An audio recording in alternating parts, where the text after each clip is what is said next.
एक छोटे से गांव में केदार नाम का एक साधारण लेकिन अत्यंत श्रद्धालु व्यक्ति रहता था। उसका जीवन सादगी, सेवा और भगवान शिव की भक्ति से भरा था। हर सुबह वह शिवलिंग पर जल चढ़ाता, ओम नमः शिवाय का जाप करता और दिन भर गांव वालों की मदद करता। केदार ने कभी किसी का बुरा नहीं किया था। फिर भी उसकी शांति और सच्चाई कुछ लोगों को चुभने लगी। गांव के कुछ स्वार्थी लोग उससे ईर्ष्या करने लगे।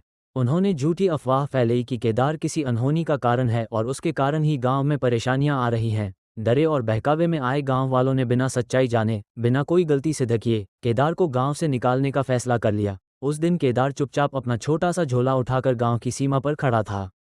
उसकी आंखों में आंसू थे, लेकिन चेहरे पर कोई शिकवा नहीं। उसने बस इतना कहा, भगवान शिव सब जानते हैं, सत्य की रक्षा वही करेंगे। केदार जंगल के पास एक टूटे मंदिर में रहने लगा। वहीं वो रोज शिव की भक्ति करता रहा। समय बीतता गया।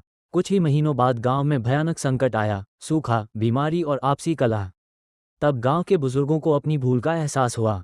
उन्होंने जाना कि निर्दोष को दंड देने का फल कितना भयानक होता है। एक रात गांव के मुखिया ने सपने में भगवान शिव को देखा।